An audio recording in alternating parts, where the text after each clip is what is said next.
श्रीनगर के डाउनटाउन में अगर कोई जाता था तो 10 जगह पर उस पर गोली चली। ऐसी हालात बन गए कि आपका बाहर निकलना मुश्किल।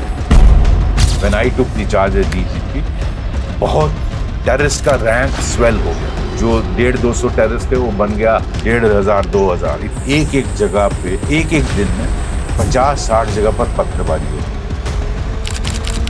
और एक एक जगह पर हजार का हजूम इकट्ठा होता था और पत्थरबाजी करता था। आर्मी CRP को जख्मी कर रहे हैं, पुलिस को जख्मी कर रहे हैं और एक दिन में कितने ही लोग हमारे जख्मी होते। मंडे को उन्होंने ट्रैप लगाया था। JKLF के टेररिस्ट थे कोई, आई थिंक 15-16 ऑफ देम। तो उन्होंने अरिजाल के रास्ते में एम्बुश लगाया, सैकड़ों गोलियां, बहुत सारी, जिसमें से एक गोली जो है वो फ्रंट शीशा जो बुलेट प्रूफ था उसको क्रॉस करके वो ड्राइवर का यहाँ जो लेफ्ट शोल्डर था इसको पंक्चर कर गया। एक उन्होंने ग्रेनेड भी मारे। ग्रेनेड का एक स्प्लिटर जो है वो गाड़ी के पीछे वाला लेफ्ट विंडो से निकलकर मेरे स्कल में और यहाँ से ब्लीडिंग होने लगी। कश्मीरी पंडित के एक्सोडस पे आए, एक पुलिस ऑफिसर के तौर पे उस समय ग्राउंड रियलिटी क्या थी? जब मस्जिदों से अनाउंसमेंट्स हुई कि आप लड़की अपनी छोड़ जाइए, आप जाइए, तो ऑब्वियसली डर का माहौल पैदा हुआ। It was plan of the Pakistan कि कश्मीरी पंडितों को यहाँ से भगाया जाए। ये जो 70 टेररिस्ट थे जिनको पकड़ लिया था उस पे फैसला हुआ कि इनको छोड़ दिया जाए कुछ पॉलिटिकल रीजन से। वही लोग टेररिस्ट ग्रुप्स के कमांडर बने बाद। 1990 के दशक का आतंकवाद हो, IC-814 हाईजैकिंग, बुरहान वानी का दौर, ऑपरेशन ऑल आउट या आर्टिकल 370 के बाद का कश्मीर, इन सभी हिस्टोरिकल मोमेंट्स को आज के हमारे मेहमान ने सिर्फ करीब से देखा नहीं है पर संभाला है। आज की कहानी सिर्फ कश्मीर की कहानी नहीं है, ये हिम्मत, बलिदान, राष्ट्र सुरक्षा और उन सच्चाइयों की कहानी है जिन्हें हर भारतीयों को जानना जरूरी है। So please welcome Jammu and Kashmir police के पूर्व DGP doctor SP Vaid ji. Welcome sir. नमस्कार सर। मेरा पहला सवाल भी आपसे इंट्रो से रिलेटेड है कि आपने कश्मीर को सिर्फ न्यूज़ की हेडलाइन की तरह नहीं, आपने बहुत करीब से देखा है। तो अगर आपको अपने 33-34 इयर्स ऑफ करियर को एक लाइन में डिफाइन करना हो तो वो क्या होगा? वेरी इवेंटफुल लाइफ, चुनौतियों से भरी हुई लाइफ, और भगवान का जितना धन्यवाद किया जाए उतना कम है, क्योंकि उन्होंने मुझे इस लायक समझा और इसमें इन चुनौतियों को फेस करने के लिए चुना। तो मैं समझता हूँ जिंदगी में एक लाइफ होती है, बहुत सारे लोग अपना अपना रोल प्ले करते हैं, तो हमें भी कोई ईश्वर ने रोल दिया। मुझे लगता है उसका जितना धन्यवाद किया जाए उतना कम। सर, आज के कश्मीर को हम देखते हैं तो लोग रील्स के माध्यम से कश्मीर को दिखाते हैं, वीडियोस के माध्यम से कश्मीर को दिखाते हैं। तो आपको लगता है कि इनको 1990 के दशक का कश्मीर मालूम नहीं है? तो आप सोचते हैं 1990 में एक्चुअली जो लोग वहाँ रहे हैं, जिन्होंने देखा है जी, उनको मालूम है कि 1990 में कितनी बुरी हालत। वहाँ एक समय ऐसा भी था, मुझे याद है, मैं 1990 में SP बडगाम था। बडगाम एक जिला है जो श्रीनगर के आउटस्कर्ट्स में है और जो श्रीनगर एयरपोर्ट है उसके पास पड़ता है। तो वहाँ चरारे शरीफ चलो की एक काल हुई थी और वहाँ लाखों लोग हमारे सामने से गुजरे और मैं CRPF कैंप के वहाँ बैठा हुआ था। तो कई बार ऐसा, उनके बीच में टेररिस्ट थे जो AK-47 लेके चल रहे थे और चूंकि उन क्राउड में वो थे तो आप उन पर गोली भी नहीं चला सकते थे, वरना सिविलियन कैजुअल्टीज हो जाती। तो कई बार ऐसा मौका भी आता था, लगता था क्या हम इसको होल्ड कर पाएंगे। कई बार मुझे याद है वो मोमेंट भी कि घर आकर मैंने अपनी धर्म पत्नी जी से कहा कि मुझे लगता है हालात इतने बिगड़ रहे हैं कि शायद हमें यहाँ से पैक करना पड़े, ऐसी स्थिति थी। तो मुझे लगता है मेरा ये स्टेटमेंट बहुत सारे लोगों को जिन्होंने देखा नहीं है उनको पता लगेगा कि कितनी गंभीर हालात थे। 90 में क्या हुआ कि एक तो गवर्नमेंट की तरफ से उस वक्त जो सरकार थी, स्टेट में भी और सेंट्रल गवर्नमेंट की पर्टिकुलरली उनका मेन रोल रहता है। यहाँ doctor Farooq Abdullah chief minister थे, वो उन्होंने रिजाइन कर दिया, आपको याद होगा जनवरी 1990 में, और वो चले गए लंदन, क्योंकि जगमोहन जी को गवर्नर बना दिया गया था। जगमोहन जी अब हमारे बीच नहीं है, वो उनको दूसरी बार गवर्नर बनाया गया था, और मुफ्ती सैयद होम मिनिस्टर होते थे दिल्ली में। वहाँ गठबंधन की सरकार थी, बीपी सिंह साहब की, कमजोर सरकार थी, तो उनके कुछ ऐसे फैसले 90s में इन सरकारों के रहे, सेंट्रल गवर्नमेंट के, जिसकी वजह से इसको और बढ़ावा मिला। मैं ये जरूर मेंशन करना चाहता हूँ। हालात तो बहुत खराब थे, क्योंकि गवर्नमेंट नाम की चीज, वहां सारा तंत्र टूट गया था। वहां अगर चंद लोग भारत का झंडा लेके खड़े थे तो credit goes to them, however. वहां जो सिपाही था, वहां जो नीचे लोएस्ट लेवल पे जो काम कर रहा था, जो एसएचओ था, जो तहसीलदार था या डिप्टी कमिश्नर था, एसपी था, जो भी लोग थे, उन किसी एक का नाम लेना ठीक नहीं रहेगा, बट सभी जिन्होंने भारत का झंडा होल्ड किया, क्योंकि उस वक्त आर्मी नहीं आई थी, उस वक्त पैरामिलिट्री फोर्सेस बहुत लिमिटेड थी, आपके पास फोर्स नहीं हुआ करती, तो एकदम इरप्ट हो गया ये 90s में। और आपके जो सिविल एडमिनिस्ट्रेशन थी वो कोलैप्स कर गई, पुलिस का तंत्र जो था बिल्कुल पैरालाइज हो गया, क्योंकि कोई भी स्टेट पुलिस जो है वो इस काम के लिए, this was a not only A proxy war, A covert war launched by Pakistan under operation Tupac of general Ziaul हक। ये 84-85 से शुरू हुआ था, लेकिन 89-90 में ये पूरी तरह इरप्ट हुआ, लेट 89 और अर्ली 90 में। और ऐसी हालात बन गए कि आपका बाहर निकलना मुश्किल था। श्रीनगर के डाउनटाउन में अगर कोई जाता था तो 10 जगह पर उस पर गोली चलती थी, 10-15 जगह पे, उसको वापस आना मुश्किल, इतनी बुरी हालत थी। आप जैसे मैं एसपी बडगाम था, तो कहीं भी अगर मैं चाडूरा की तरफ, चरारे शरीफ की तरफ कहीं भी जाता था तो 10 जगह पर हमारे ऊपर गोली चलती थी, इतनी बुरी हालत, क्योंकि जगह जगह टेररिस्ट थे, नंबर्स वर वेरी ह्यूज, लेकिन दे वर नॉट दैट ट्रेंड जिस तरह से आज के ट्रेंड है। उन दिनों ट्रेनिंग इतनी ज्यादा नहीं थी, लेकिन नंबर्स वर वेरी हाई। तो 90s में तो मैं बात कर रहा था सरकार की गलतियां। एक, जो जम्मू कश्मीर पुलिस ने पहला बैच जो 70 टेररिस्टों का था, जो पहला बैच पाकिस्तान में गया, यहाँ से उनकी ट्रेनिंग हुई, और उनको जब पाकिस्तान ने रेडिकलाइज करके ट्रेनिंग करके हथियार देके इधर भेजा, उन लोगों को पता होना चाहिए उनमें से मैक्सिमम को जम्मू कश्मीर पुलिस ने पकड़ लिया था। ओके। और इनफैक्ट जब पहली AK-47 रिकवर की और ये जो प्लान पता चला ऑपरेशन टोपैक का, तो सभी इस पर विश्वास नहीं कर पाए कि ऐसा भी हो सकता है। ये इंटेलिजेंस JNK पुलिस के पास थी? हाँ, थी। और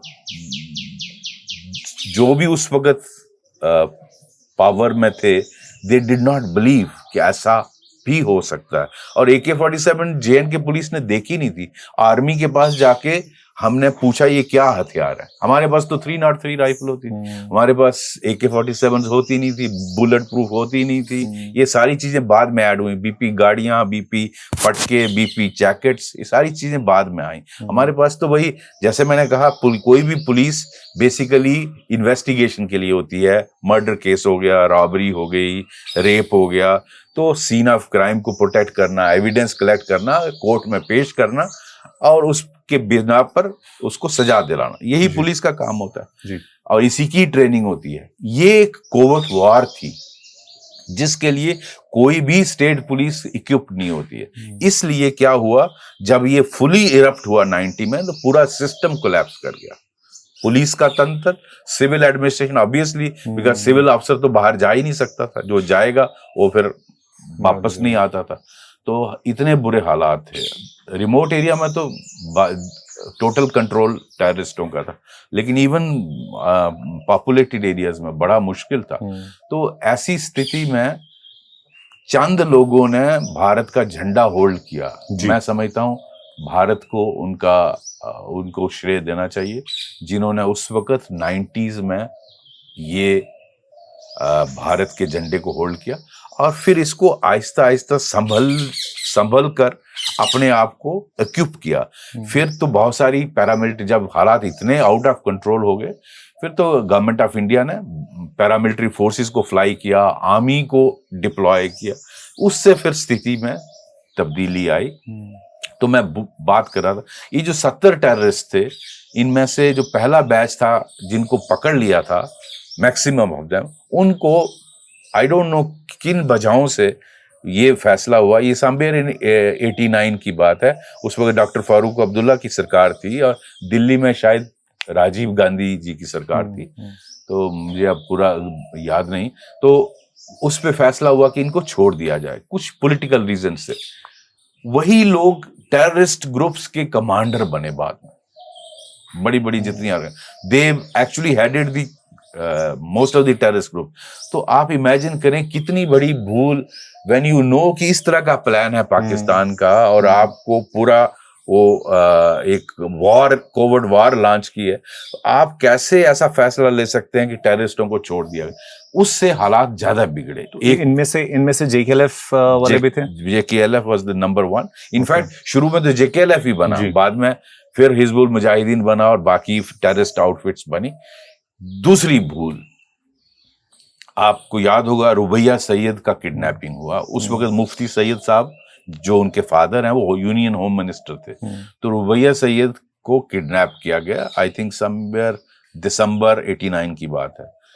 और वो कहीं जा रही थी श्रीनगर में, तो उसको वहाँ गाड़ी से किडनैप किया गया। अब उनकी डिमांड थी कि इसको छोड़ने के लिए, नेचुरली यूनियन होम मिनिस्टर उनके फादर थे, as a father he was concerned, तो वो कोशिशें कर रहे थे कि इसको कैसे छुड़ाया जाए।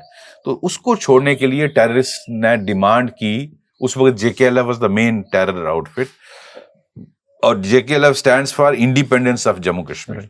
तो उन्होंने डिमांड किया कि हमें हमारे 5 टेररिस्टों को छोड़ा जाए जिनके नाम दिए गए। लेकिन गवर्नमेंट ने इनिशियली उसको माना नहीं, नेगोशिएशंस की। अल्टीमेटली गवर्नमेंट नील्ड, तो उनको छोड़ा और रुबैया सैयद को वापस सेफली लाया गया। और उसमें यासीन मलिक का ग्रुप, ये सारे JKLF के लोग थे। तो वो एक दूसरी, मैं समझता हूँ गवर्नमेंट की एक डिसीजन जो आप कहते हैं जिससे इस हालात एग्रीवेट हुए।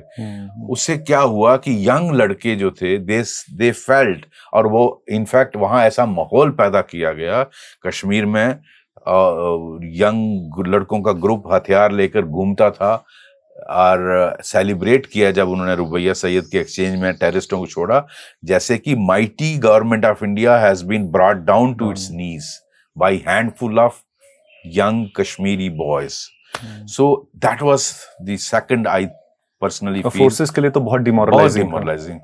थर्ड, वहां स्टेट एम्प्लॉइज ने एजिटेशन की। मुझे याद है, मैं SP बडगाम था, 90s की बात, अर्ली 90s के मिडल की बात है। तो स्टेट गवर्नमेंट एम्प्लॉइज ने स्ट्राइक की और ये स्ट्राइक 2-3 महीने खिंच गई। उनकी डिमांड थी बहुत सारी, उसमें जो 4-5 स्टेट गवर्नमेंट के सीनियर अफसर थे उनको सस्पेंड किया था because of their anti government policies. जो देवर बेसिकली वो उनका कुछ एफिलिएशन था उस वक्त के अल फतह ग्रुप से भी और टेरर, तो उनके कुछ जो गतिविधियां थी उस पे उनको उस बेसिस पे सस्पेंड किया गया। तो उनको बहाल किया जाए और ये एजिटेशन उसके लिए लॉन्च की गई। जो जब स्ट्राइक खींचती गई उस वक्त मेरे ख्याल चंद्रशेखर जी प्रधानमंत्री थे। तो एम्प्लॉइज जब 3 महीने उनको तनख्वाह नहीं मिली, obviously we all depend on pay only, तो हमारा उसी से गुजारा चलता। तो जब एम्प्लॉइज बहुत परेशान हो गए थे कि स्ट्राइक को बंद कॉल ऑफ किया जाए, क्योंकि लोगों का घर में चूल्हा चलना बंद हो गया, तो पे नहीं मिल रही है, ऑलमोस्ट टूट गए थे। And suddenly one day I see the announcement the government of India has accepted all the demands. So मुझे लगता है वो भी एक बहुत बड़ी भूल थी। और उसमें से कुछ स्टेट एम्प्लॉइज थे, they had the you know उन्होंने इतना गलत देश के खिलाफ काम किया कि यूनाइटेड नेशंस को उसमें उन्होंने लिखा अपनी भारत की सरकार के खिलाफ। तो इस तरह की जो चीजों से फिर क्या हुआ है, उससे सेपरेटिज्म बढ़ता है। अच्छा, उन्हीं दिनों फिर 90s में पाकिस्तान ने हुर्रियत बनाया, and Hurriyat led this, they became a mouthpiece of Pakistan and they led this. और हुर्रियत को जिस तरह से संरक्षण मिलता था लोकल कश्मीर वेस्ट पॉलिटिकल पार्टी से, उससे भी ये इनकरेजमेंट हुई। लेकिन आहिस्ता आहिस्ता फिर JNK पुलिस संभलने लगी, पैरामिलिट्री फोर्सेस आई, आर्मी की डिप्लॉयमेंट हुई, और आहिस्ता आहिस्ता फिर हमने ये इसको स्थिति को कंट्रोल में लेना शुरू किया। और इनफैक्ट एक ऐसा समय था कि मैं डिस्ट्रिक्ट SP था, घर में डॉक्टर आने के लिए तैयार नहीं था। मेरी एक बार वाइफ की तबीयत खराब हुई, मैं डिस्ट्रिक्ट का SP था, I could not gate doctor because वो कहता था कि मैं आपके घर में आऊंगा तो मुझे टेररिस्ट कहेंगे मुखबिर है। ये स्थिति थी। मतलब अच्छा, आपकी हड़ताल चल रही है तो आपकी गाड़ी अगर खराब हो जाए तो पुलिस वर्कशॉप ना हो तो आप गाड़ी ठीक नहीं हो सकती।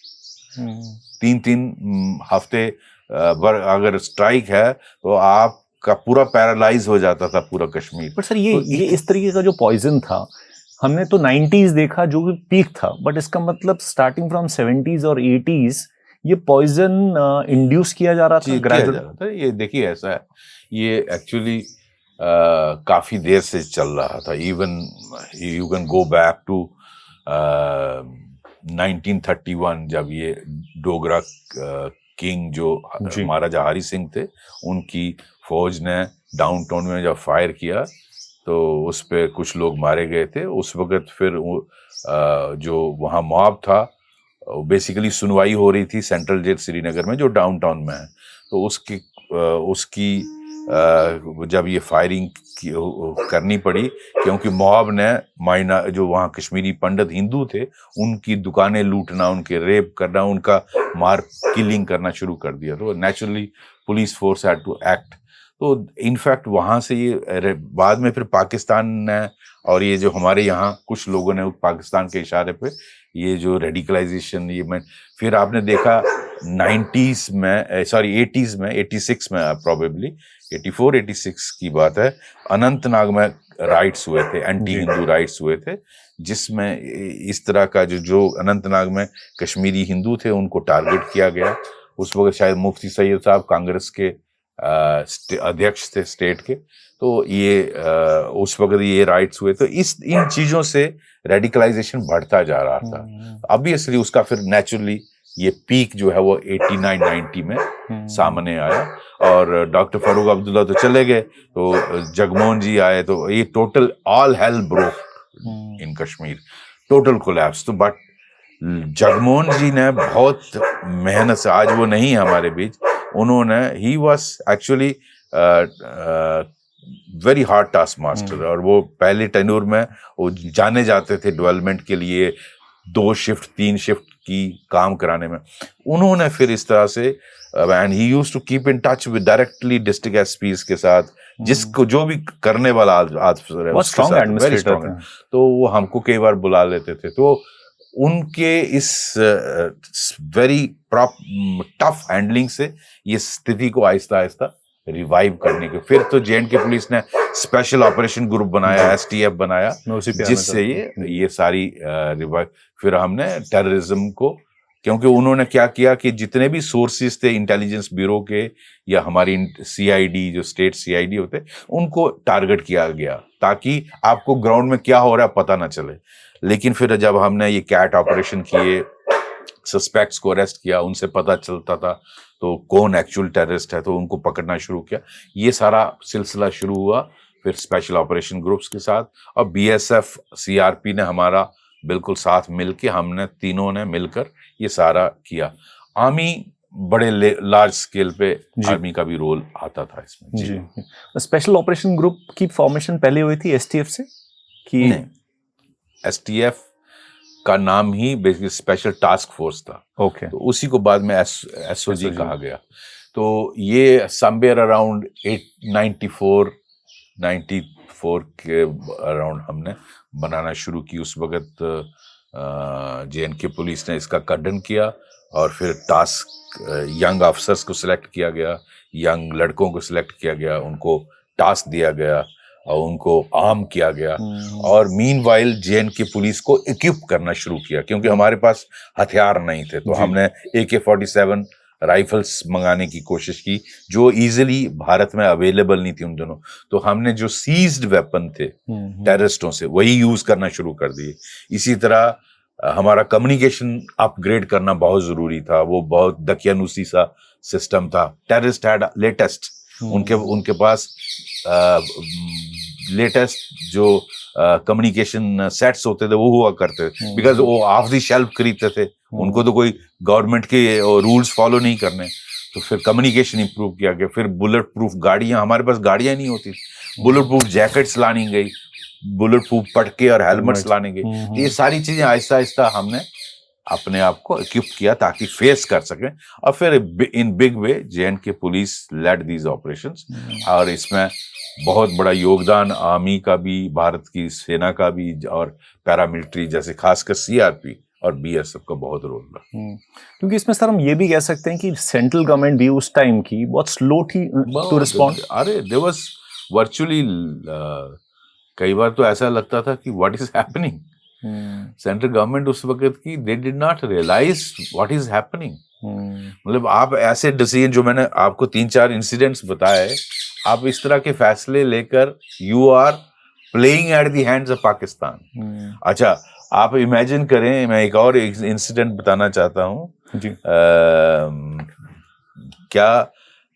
उन दिनों ये जो चल रहा था, ये जो आजकल इजराइल गाजा गुजा चलता है, ये वहां भी कोई प्रॉब्लम चल रही थी। तो हमारा दूरदर्शन वो हाईलाइट करता था, तो आपके यहाँ प्रॉब्लम चल रही है, तो you are showing absolutely same, in fact instigating your own people to rise up against the government.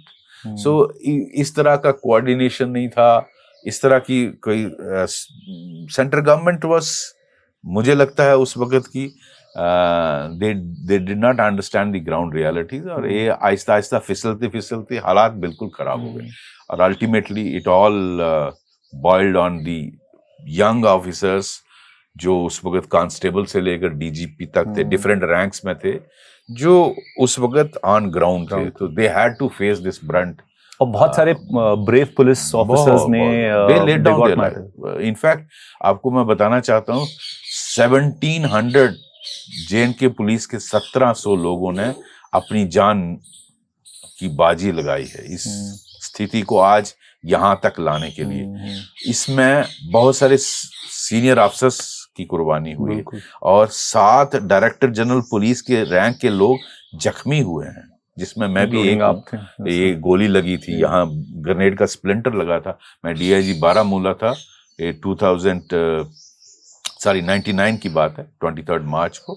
तो मैं ट्रैवल करा, तो उस वक्त ये अटैक हुआ था। तो इस तरह के बहुत सारे मेरे और कुलीग्स हैं, सीनियर कुलीग्स हैं, दे ऑल, डॉक्टर शोक भान थे, वो अनंतनाग में, he had a burst attack on his terrorist attack when he was leaving his office. तो इस तरह के राजेंद्र कुमार थे, जो मेरे से 2 साल सीनियर, उनको यहाँ गोली लगी। इस तरह के बहुत सारे ऑफिसर्स हैं, और एसओजी ऑफिसर्स तो बहुत सारे एक आपके शैली सिंह मेरा डीएसपी था यहाँ जब मैं आईजी जम्मू था, and he also sacrificed his life in Bhadrawa fighting with Pakistani terrorists. So many of the officers and jawans of JNK police laid down their life, और हजारों की तादाद में जख्मी भी हुए बहुत सारे। इसमें डिफरेंट रैंक्स के हैं। मुझे नहीं लगता किसी भी स्टेट पुलिस फोर्सेस का इतनी बड़ी कुर्बानी देश के लिए दी गई जो जम्मू कश्मीर पुलिस ने दी है। इनफैक्ट इसी को रिकॉग्नाइज करने के लिए उस वक्त के राष्ट्रपति जो डॉक्टर अब्दुल कलाम थे, वो यहाँ यहाँ आए।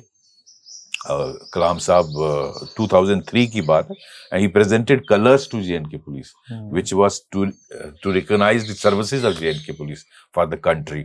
So ये बहुत बड़ी थी। क्योंकि JNK पुलिस का जो सैक्रिफाइस था वो मेन स्ट्रीम में इतना हाईलाइट नहीं होता था, क्योंकि नेचुरली उस JNK पुलिस अपने आप को आगे नहीं प्रोजेक्ट नहीं करती थी, बाकी फोर्सेस करती हैं। लेकिन आज जिन लोगों ने काम किया है, चाहे वो फौज के कोर कमांडर हों, GOCs हों, आप उनसे बात करिए और रियलाइज करते हैं कि JNK police is the actually the backbone of anti terror operation. और इस सब अगर ये इसमें 90% of the information comes from JNK police because that comes from the ground. इसका कनेक्ट है ग्राउंड से, ठीक है। You need fire power that comes from army and the CAPF, but local intelligence is very important. तो 90s में मैं बताना चाहता हूँ, मैं SP बडगाम था, तो किस तरह से एक ट्रैप ले किया गया। एक डेलीगेशन आता है जो मुझे कहता है कि सर, आरिजाल एक जगह है बडगाम में, वो कहता है कि आपने हमें खुदा के हवाले छोड़ दिया है, तो सर DC साहब और आप आते नहीं। तो I picked up phone and wrong up DC के, हम DC साहब हम मंडे को जाएंगे, दिस इज ऑन फ्राइडे।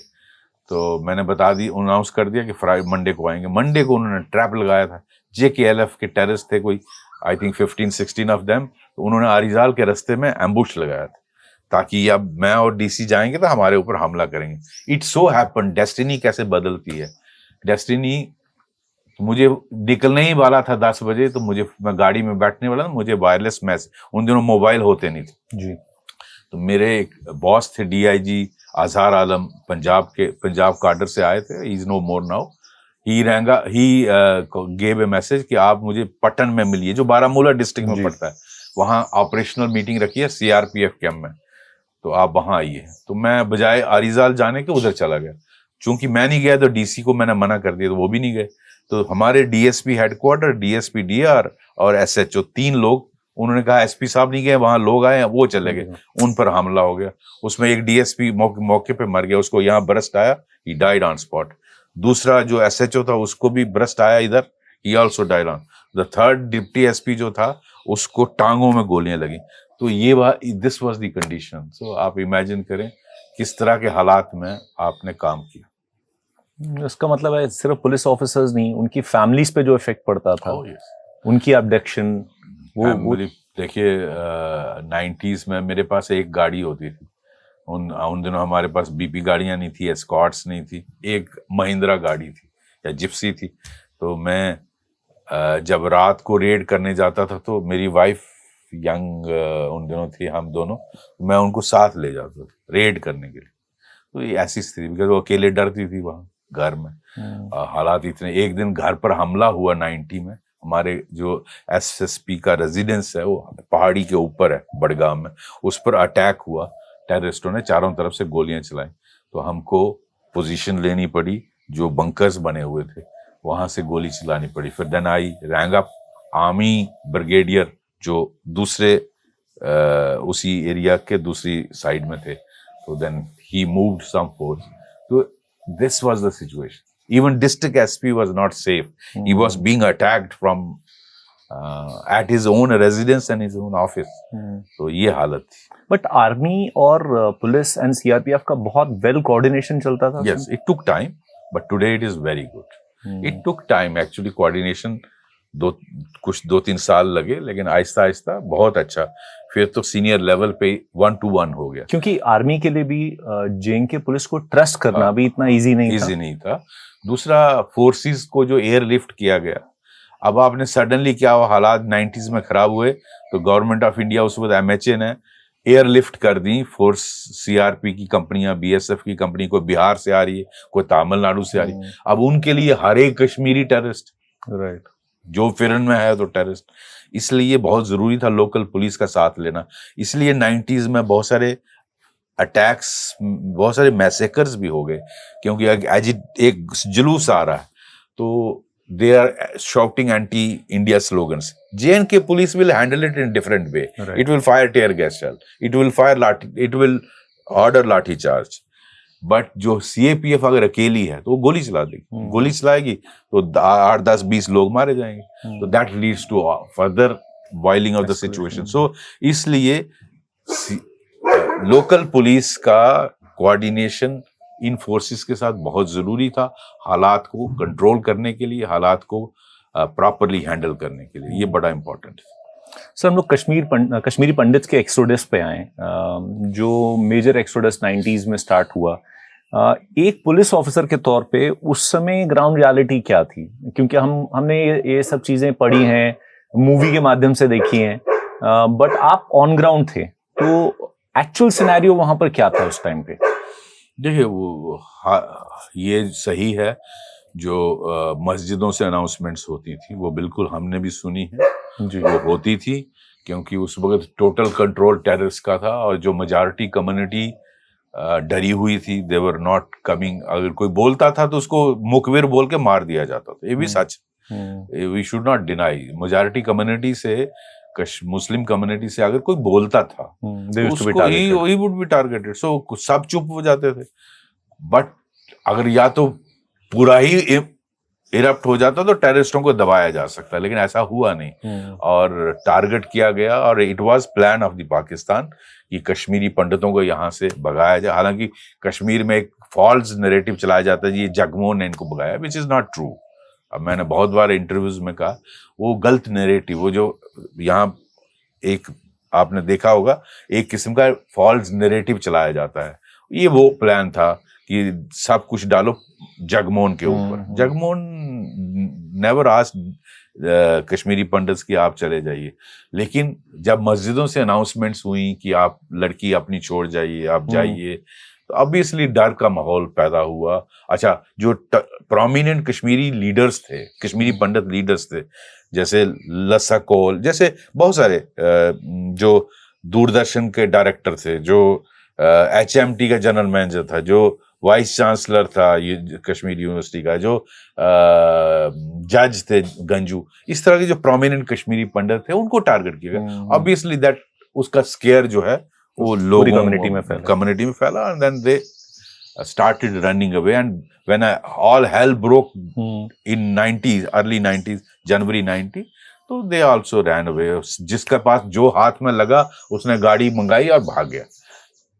तो उसमें कोई, लेकिन यस, उस वक्त मुझे लगता है गवर्नमेंट जो भी तंत्र था वो अपनी इस सर्वाइवल और इस फाइट में ही लगा था। उसने रियलाइज किया जब तक कश्मीरी पंडित निकल गए, तो it was a big failure of the then government system, क्योंकि उस वक्त अगर उनको प्रोबेबली एवरीबॉडी थॉट कि अगर हो सकता है इनके जाने से ये बच भी जाएं, क्योंकि you were not able to protect every Kashmiri Pandit, it was not possible, इतनी फोर्स नहीं थी, और हर गांव में कश्मीरी पंडित आप कैसे प्रोटेक्ट करते।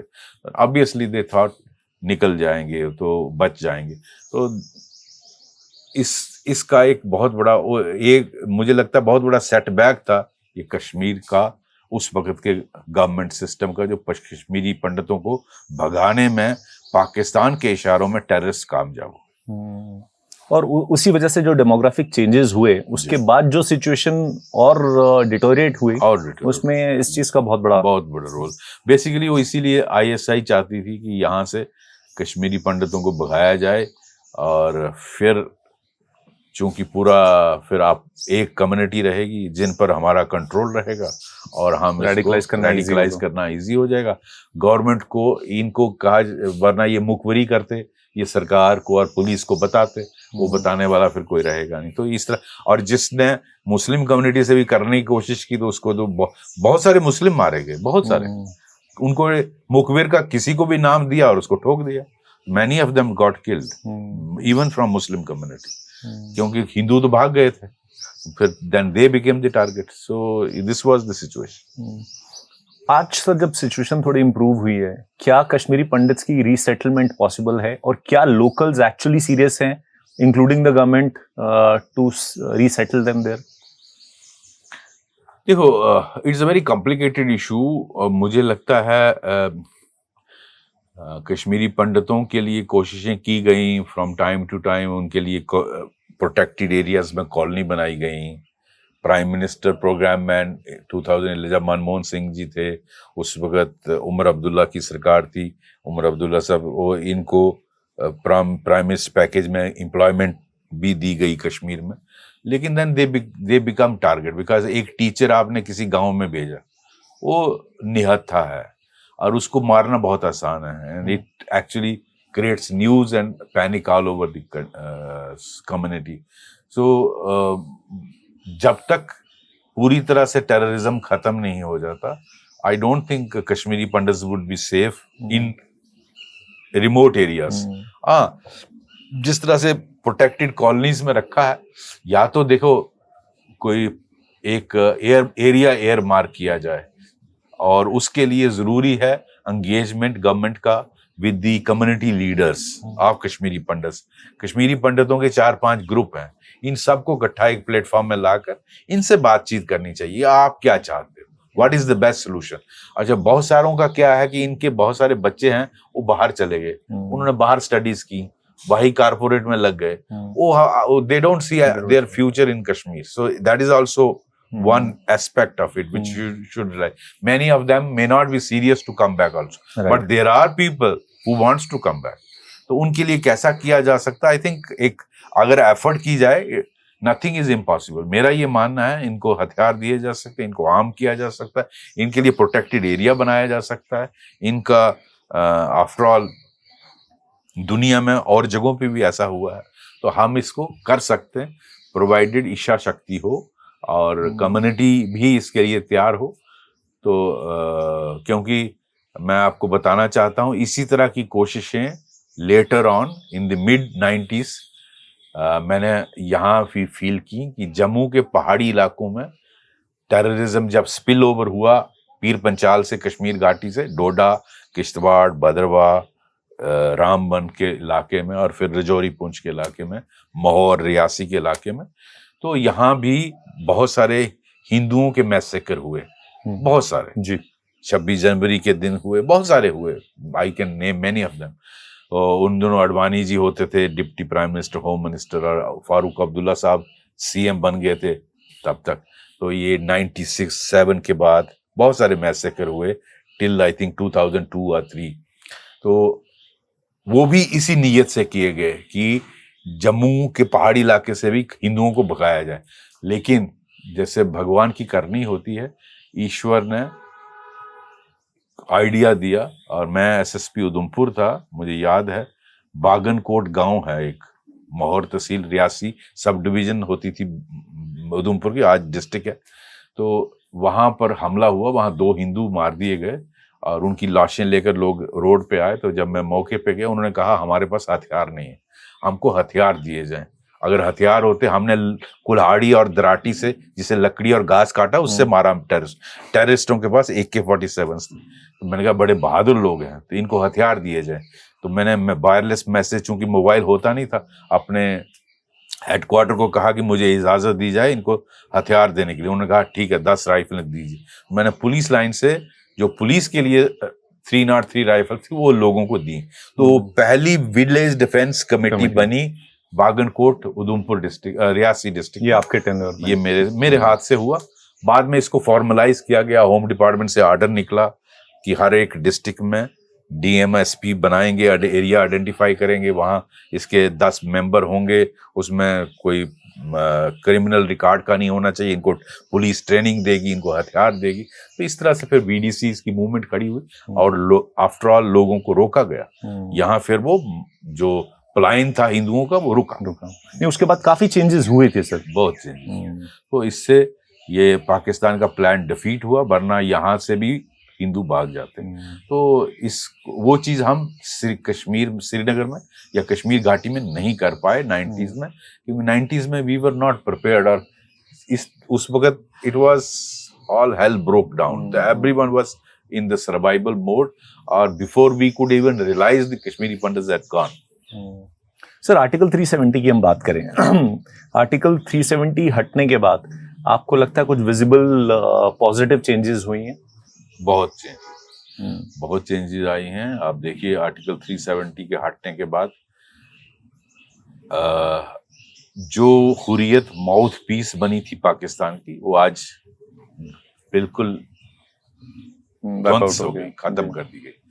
और उसकी वजह से आज पत्थरबाजी नहीं होती। वो कैलेंडर निकालते थे, बुरहान वानी की बात की सिचुएशन मैंने फेस की, तो किस तरह से वो कैलेंडर निकालते थे, सिविल कर्फ्यू का ऑर्डर करते थे, कहाँ हड़ताल होती थी, क्या क्या करना था, ये पाकिस्तान की डायरेक्शंस पे सब कुछ होता था।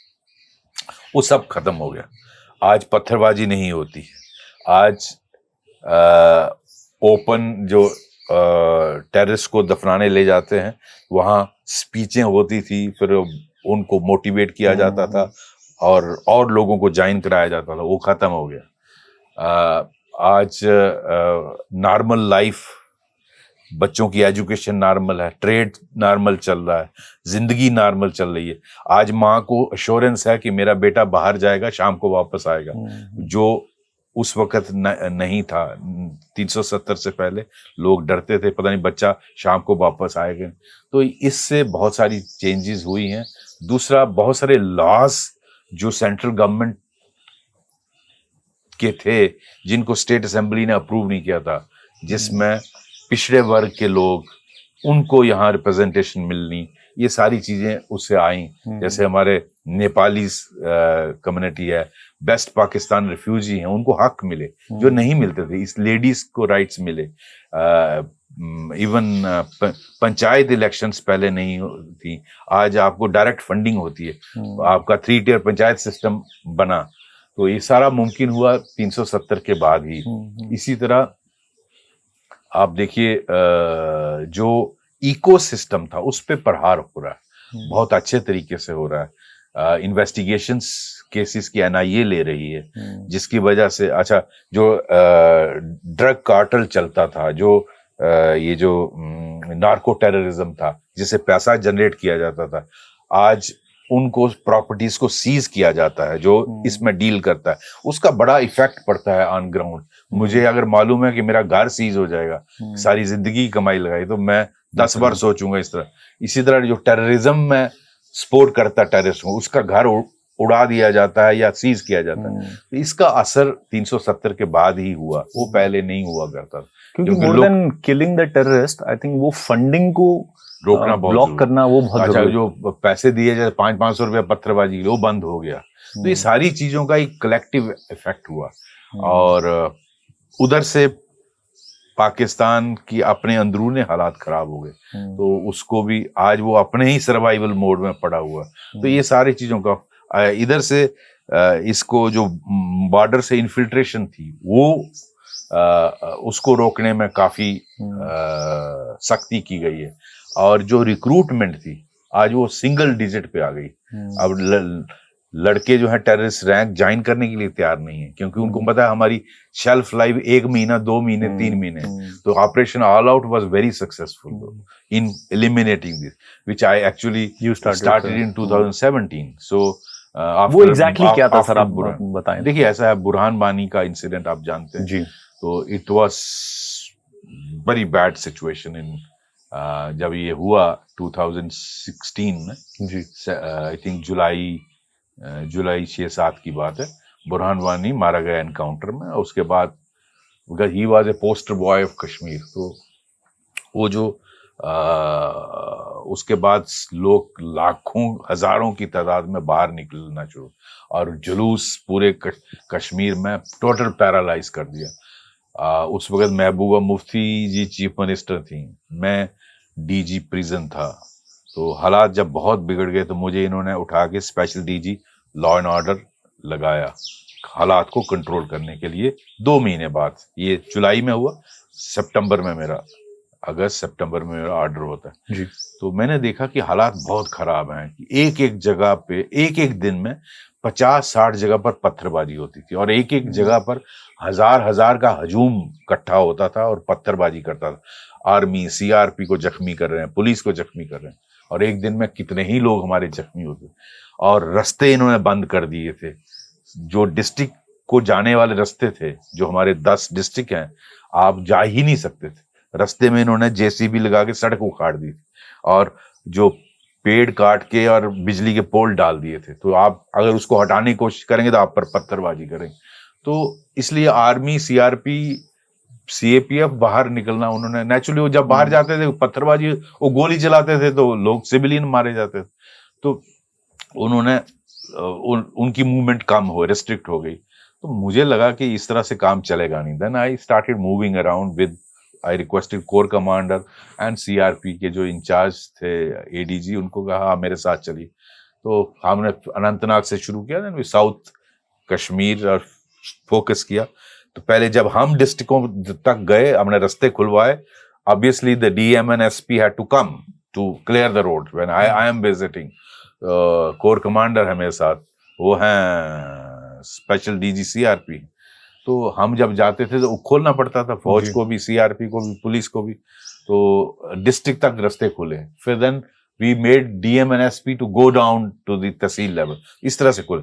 लेकिन इस पीरियड में क्या हुआ कि ये जो 6-7 महीने जो हो गए, जुलाई से दिसंबर तक, when I took the charge as DGP, बहुत टेररिस्ट का रैंक स्वेल हो गया।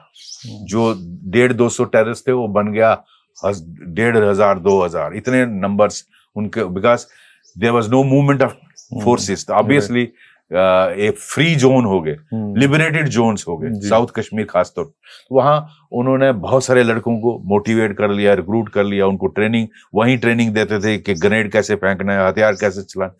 तो देन आई थॉट इसको हैंडल करने का एक ही तरीका है कि हर डिस्ट्रिक्ट में जाके डिस्ट्रिक्ट के एसएसपी और उनके साथ मीटिंग किया कि draw a list of top commanders, first 10 top commanders कौन है, एंड टारगेट देम फर्स्ट, और use the ground connect of the JNK police and fire power of the CRP and the army and tactics, और इनको पहले 10 commanders को उड़ाना है। तो इस तरह से हमने ऑपरेशन ऑल आउट स्टार्ट किया, जो एक बहुत बड़ी शेप लेकर फिर अल्टीमेटली उसने इस टेररिज्म को ऑलमोस्ट इसकी कमर तोड़ दी।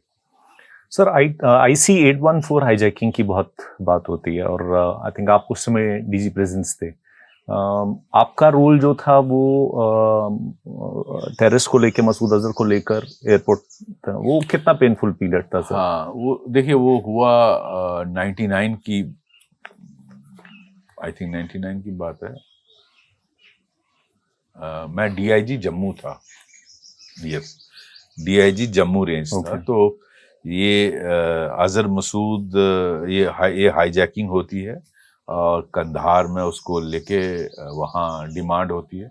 अल्टीमेटली उस पर नेगोशिएशन डोवल साहब की टीम थी, उसमें उनको पहले तो बहुत बड़ी डिमांड थी, इतना पैसा, ये वो, $1 मिलियन, पता नहीं कितने $1 मिलियन, कितने लोग, लेकिन उसको फिर पिन डाउन इन्होंने, नेगोशिएटर्स जो हमारी भारत की तरफ से गए थे, इन्होंने, डोवल साहब ने, इन्होंने उसको 3 पे एग्री किया गया, 3 टेररिस्ट छोड़े जाएंगे, जिसमें अजहर मसूद था, मुश्ताक लटरम था कश्मीर का, और एक और था 3 इनको छोड़ने का, वो भी टेररिस्ट, बहुत इंपॉर्टेंट टेररिस्ट। इनको छोड़ने का फैसला हुआ और भारत सरकार ने स्पेशल प्लेन, एक सीनियर ऑफिसर हैं, नाम लेना अच्छा नहीं लगता, उनके अगुवाई में एक जहाज यहाँ भेजा, और मुझे डीजीपी साहब ने बुलाकर कहा कि आप जाएंगे कोट बलवाल जेल में, ये लॉज था अजहर मसूद, इसको लेके आप हैंड ओवर करेंगे टेक्निकल एयरपोर्ट जम्मू में, जो स्पेशल प्लेन आया है, जो सीनियर ऑफिसर दिल्ली से आए, उनको हवाले। तो मैंने इनफैक्ट उनको उस वक्त कहा भी कि इसको छोड़ना ठीक नहीं रहेगा, ये हजारों को मारने का कारण बनेगा। लेकिन this were the orders of the government. शायद उन्होंने सीएम साहब से बात भी की, उस वक्त फारूक अब्दुल्ला सीएम थे, उन्होंने भी अपोज किया इसको, और उन्होंने प्रोटेस्ट किया अडवाणी साहब को, लेकिन अल्टीमेटली फैसला गवर्नमेंट का था। तो उन्होंने कहा, आपकी कोई बातचीत मसूद अजहर से उस टाइम पे हुई? हाँ, मैं फिर गया लेने के लिए। तो अजहर मसूद बहुत वो पीर साहब टाइप बना हुआ था, वो तस्वीर फेरता था, और जिस तरह उसका लिबास होता है, आपने तो उसको, मैंने कहा, मैंने सुपरिटेंडेंट प्रिजन को कहा कि उसको लाइए। तो जो 2 गेट्स होते हैं स्ट्रांग, अंदर वाला गेट और बाहर वाला, उसके अंदर जिप्सी लाई थी जिसमें उसको रखना। तो जब मैं नीचे आया, उन्होंने कहा सर उसको लाया है, तो मैं नीचे जब गया सीढ़ियों से, तो वो बड़ा खूंखार नजर से देख रहा था। तो मैंने कहा इसको मंकी कैप क्यों नहीं बनाई, तो ही वॉज नॉट अलाउइंग कि मुझे मंकी कैप बनाएंगे, क्योंकि मैं उसका चेहरा, मुझे इंस्ट्रक्शन थी कि ये दिखना नहीं चाहिए बाहर। तो उसको monkey cap, I told my जब PSO कि इसको हरामजादे को बनाइए, तो उसको थोड़ा डांट के तो उसको जो पहनाया मंकी कैप, तो बड़ा ऐसे घूर रहा था जैसे खा जाएगा टाइप। और उस बहुत सारे प्रिजन के लोग जो हैं उसके पास वो लेने जाते थे, जो बांधते हैं ना ताबीज टाइप, तो पीर साहब टाइप। तो एनीवे मैंने उसको उठा के इसको रखी गाड़ी में, जिप्सी में, और चारों तरफ उसके PSO गन के साथ रखे। और जब मैं बाहर निकला तो अच्छा, पहले वो रेसिस्ट कर रहा था मंकी कैप पहन के, कहता जी मैं तस्बीह कर रहा हूँ। तो मैंने कहा जो जिनकी आंखें नहीं होती वो खुदा को याद नहीं करते हैं क्या, आप बड़ी इसको पहनाओ जबरदस्ती। तो फिर उसको जिप्सी में रखा, लेके गया। तो वहां से कोई 20 किलोमीटर 15-20 किलोमीटर होगा ये टेक्निकल एयरपोर्ट, पीछे मीडिया ही मीडिया था, दे वर फिल्मिंग इट। तो then anyway I successfully took him there and handed over to the senior officer who came from Delhi. तो उनके हवाले किया and he took off for Delhi, और वहां से फिर उनको लिया गया। पर आपको लगता है सर, एक ये भी कहा जाता है कि शायद अमृतसर में इस चीज को दूसरी तरीके से हैंडल किया जा सकता था विद प्रॉपर ऑपरेशन? देखिए, आज वहाँ जो स्थिति थी, वो वहाँ जो अफसर थे वो बेहतर जानते होंगे, लेकिन आज लुकिंग बैक वी फील कि अगर रनवे को ब्लॉक कर दिया जाता तो ये जहाज उड़ नहीं सकता, पॉसिबल ही नहीं। मार देते, 2-4-5 लोगों को मार सकते थे, क्योंकि जब आप रनवे ब्लॉक करते तो उसी वक्त फिर उस पर कमांडो एक्शन होना चाहिए। लेकिन मैंने उनका सुना है बयान, जो उस वक्त DGP साहब थे पंजाब के, उन्होंने इनफैक्ट NSG की रिक्वेस्ट की थी, और जो दिल्ली में कमेटी थी हेडेड बाय कैबिनेट सेक्रेटरी, जिसमें सारे सीनियर ऑफिसर्स होते हैं, RAWIB, सभी चीफ्स उसमें होते हैं, क्राइसिस मैनेजमेंट ग्रुप बोलते हैं जी। एक डिसीजन उन्होंने लेना था, शायद उसमें किसी वजह से, क्योंकि पॉलिटिकल सोनिया गांधी जी शायद उस वक्त चेयरपर्सन थी, नहीं सॉरी वाजपेयी जी की गवर्नमेंट थी उस वक्त, और Sonia Gandhi leader of opposition, तो उनसे भी पॉलिटिकल लेवल पे भी मीटिंग हुई थी।